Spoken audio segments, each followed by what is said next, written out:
रह गई ये चंदा, अब तक तो इसे आ जाना चाहिए था। पुनीत ने अपनी घड़ी में टाइम देखा तो 9 बज चुके थे और उसने जैसे ही पीछे पलटकर देखा, चंदा खड़ी मुस्कुरा रही थी। बदमाश, डरा दिया ना हमका। देखो हम तुम्हारे लिए क्या लाए हैं।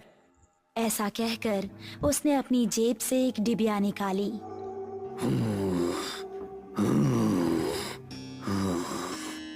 तभी उन दोनों को किसी के सांस लेने की भयानक आवाज सुनाई दी।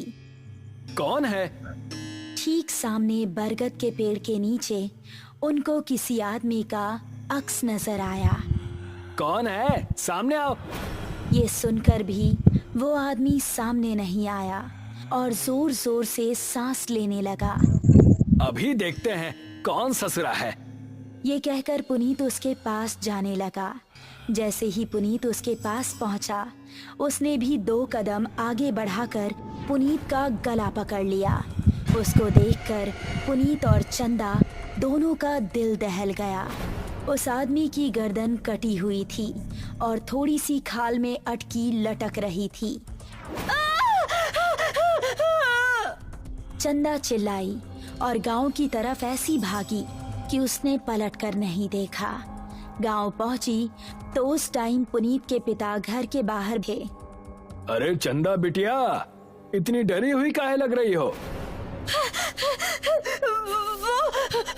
वो पुनीत। चंदा ने हाफते हुए उनको पूरी कहानी सुनाई। पुनीत के पिता ने अपने साथ कुछ आदमियों को लिया और चंदा उन सभी को लेकर उसी जगह पर पहुंच गई। यही जगह थी वो जहां उसने पुनीत को पकड़ा था। उन लोगों ने इधर उधर नजरें घुमाई तो कोई आसपास नजर नहीं आया। तभी चंदा की गर्दन पर ऊपर से कुछ टपका। उसने हाथ लगाकर देखा तो वो खून था। पेड़ की डाली के ऊपर पुनीत की बिना गर्दन की लाश टंगी हुई थी और उससे खून टपक टपक कर नीचे गिर रहा था। शहर से दूर एक छोटा सा गांव सरूपुर। रात के समय सभी अपने अपने घरों में आराम कर रहे थे। बाबूजी, हम जरा अपने दोस्त महेश से मिलकर आ रहे हैं। उसकी तबीयत जरा ठीक नहीं है ना? ठीक है, लेकिन जल्दी आना। जी बाबूजी।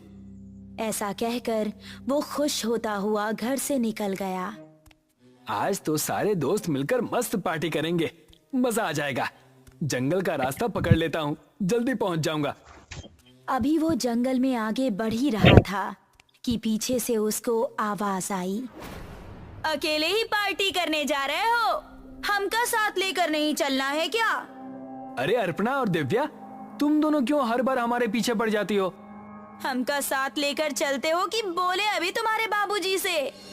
अरे नहीं नहीं मेरी माँ, चलो मेरे साथ। थोड़ी देर चलने के बाद वो तीनों एक जगह पहुंचे जहां रामू और महेश बैठे हुए थे। अबे ये क्या, तू फिर से लड़कियों को साथ ले आया? क्या करता है यार, हर बार की तरह इस बार भी धमकाने लगी थी दोनों। अब क्या करें, हम दोनों को भी अब पार्टी की आदत पड़ गई है। चलो थोड़ी सी शराब पी ली जाए। उसने पास ही रखी बोतल खोली और गिलासों में शराब पलटने लगा।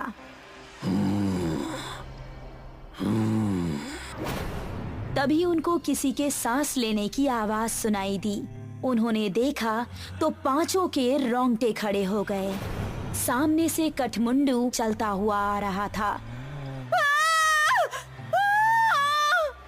उन्होंने कदम बढ़ाए ही थे कि तभी कठमुंडू ने दिव्या को पीछे से पकड़ लिया। उसने दिव्या को इतनी जोर से कसा कि उसके मुंह से खून निकल गया। बाकी चारों अब बेहद डर गए और वहां से भाग निकले।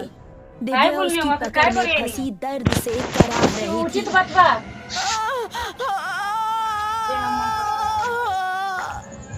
उसने दिव्या को जमीन पर धक्का दिया और उसके ऊपर आ गया।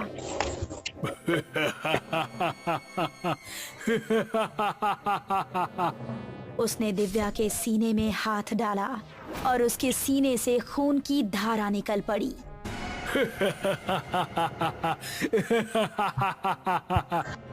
बाकी चारों इतना डर चुके थे कि उनको खबर भी नहीं थी कि वो किस दिशा में भाग रहे हैं।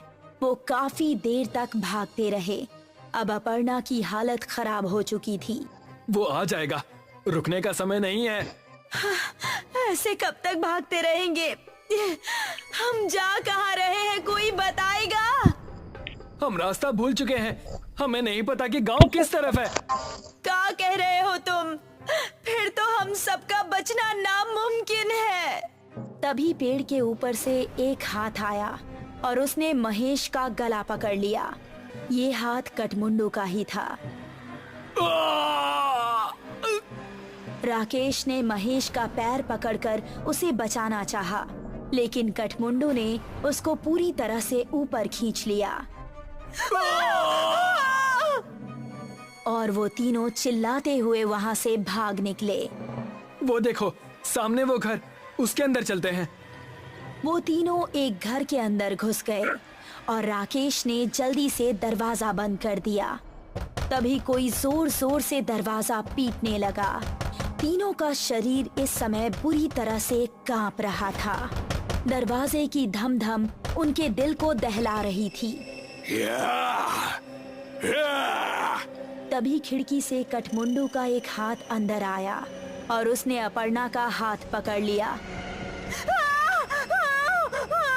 बचाओ! अगर ये यहाँ है तो दरवाजे पर कौन है? राकेश ने दरवाजा खोला तो सामने गांव के बिरजू काका थे। बिरजू काका जल्दी से अंदर आए। उन्होंने कठमुंडू का हाथ पकड़ा और छुड़ाने लगे। कठमुंडू उनके छूते ही चीखने लगा।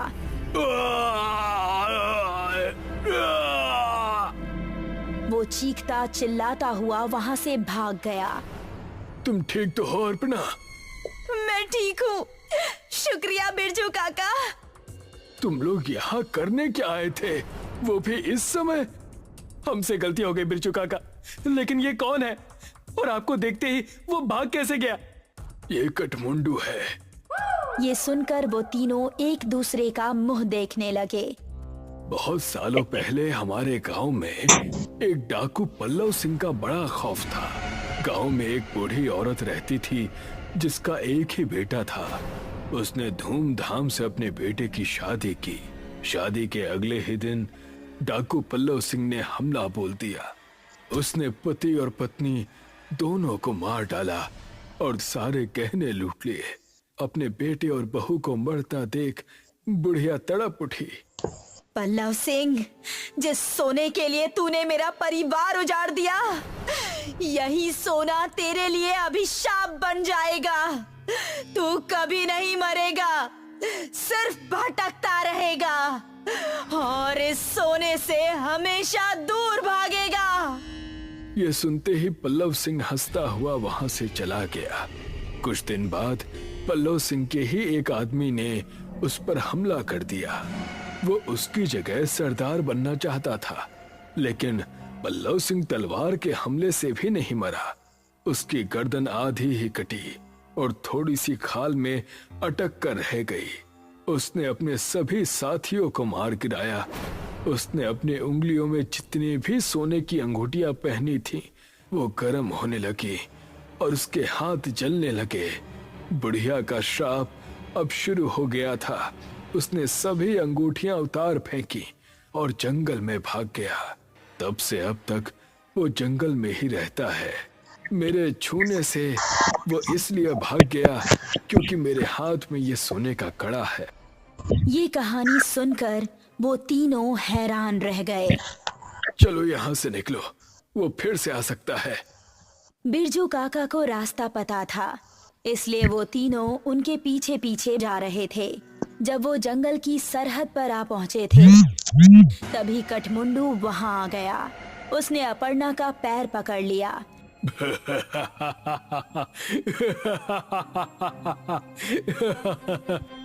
तभी राकेश ने बिरजू काका के गले पर नजर डाली। उनके गले में एक सोने की चेन भी थी। उसने चेन को उनके गले से उतारी और कठमुंडू की टूटी हुई गर्दन में डाल दी। उसने चेन को गले से उतारने के लिए जैसे ही छुआ तो उसके हाथ भी जलने लगे।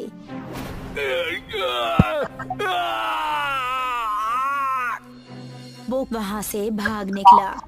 उसके बाद वो चारों गांव के अंदर ही जाकर रुके। जब उनको देख गांव वाले इकट्ठा हुए तो उन्होंने सबको अपने साथ बीती हुई घटना सुनाई। वो दिन था और आज का दिन है। गांव के सभी लोग हमेशा अपने साथ सोने की कोई ना कोई चीज जरूर रखते हैं और अभी भी उनको जंगल में कहीं ना कहीं कठमुंडू नजर आता ही रहता है।